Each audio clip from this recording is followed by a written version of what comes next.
राजस्थान एक ऐसा प्रदेश है जहां मुद्दों की कमी नहीं है। कभी राजस्थान में कांग्रेस में अलग मुद्दे चलते हैं तो बीजेपी में अलग। फिलहाल अरावली का मुद्दा तेजों जोरों पर है। अरावली बचाओ को लेकर विपक्ष ने एक नया कैंपेन शुरू किया है, अरावली बचाओ आंदोलन। इस बारे में हम बातचीत करेंगे। बाड़मेर के सांसद उमेराराम जी हमारे साथ मौजूद हैं।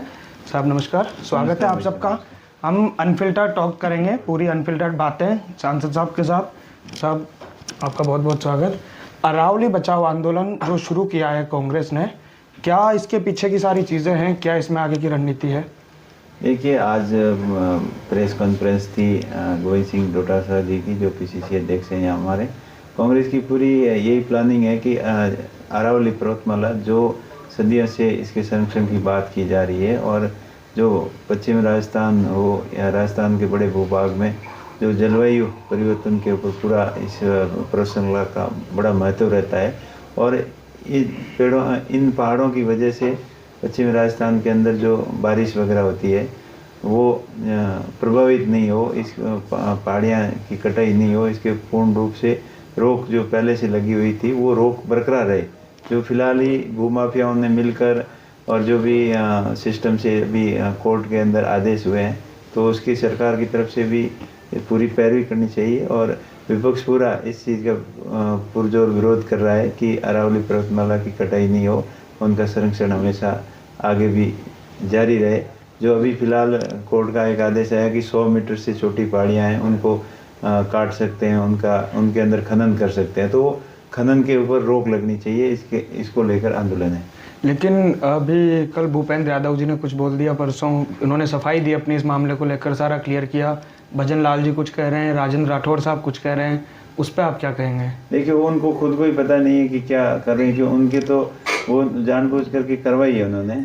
और उनका तो भूमाफियाओं को और खनन माफियाओं को संरक्षण देने के लिए किया गया है कि जो इन क्षेत्र के अंदर खनन प्रतिबंधित था, और उनको लाभ देने के लिए ये आदेश कोर्ट के द्वारा करवाया गया है।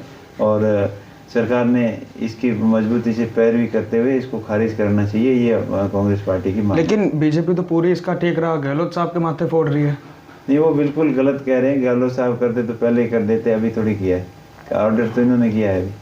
ठीक है, एक और मुद्दा राजस्थान में लगभग हमेशा चर्चाओं में रहता है, कांग्रेस की गुटबाजी का।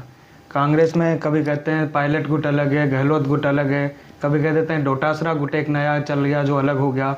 इस पर आप क्या कहेंगे, क्या वास्तव में गुटबाजी है? देखिए, कांग्रेस में कोई गुटबाजी नहीं है। कांग्रेस पार्टी मजबूती से संगठित होकर अभी आने वाले पंचायती राज चुनाव भी लड़ेगी। अभी संगठन सर्जन हुआ पूरे राजस्थान के अंदर और पूरे देश के अंदर। कांग्रेस पार्टी ने जिला अध्यक्षों का जो संगठन सर्जन अभियान चला के जिला अध्यक्ष भी बनाए, और बड़ी मजबूती से कांग्रेस पार्टी बीजेपी के खिलाफ मोर्चा खोले हुए खड़ी है और मजबूती से आगे लड़ेगी।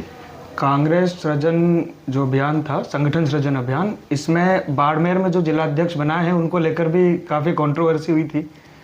देखिए, वो एक संगठन सृजन की प्रक्रिया के तहत बने हैं, और थोड़ी बहुत कंट्रोवर्सी तो होती है, कहीं भी होती है, लेकिन पार्टी के नाम पर सब एक हैं। पार्टी के अंदर कोई गुटबाजी नहीं है, और सभी का मकसद यही है कि पार्टी कैसे मजबूत हो, और आने वाले समय में चाहे पंचायती राज चुनाव हो, चाहे विधानसभा लोकसभा का चुनाव हो, सब में मजबूती से चुनाव लड़ेगी और जीतेगी। एक और मुद्दा, आप अभी कांग्रेसी नेता हैं, वरिष्ठ कांग्रेसी नेताओं में आप आते हैं, लेकिन इससे परे हटके आप आरएलपी के पूर्व सैनिक रहे हैं।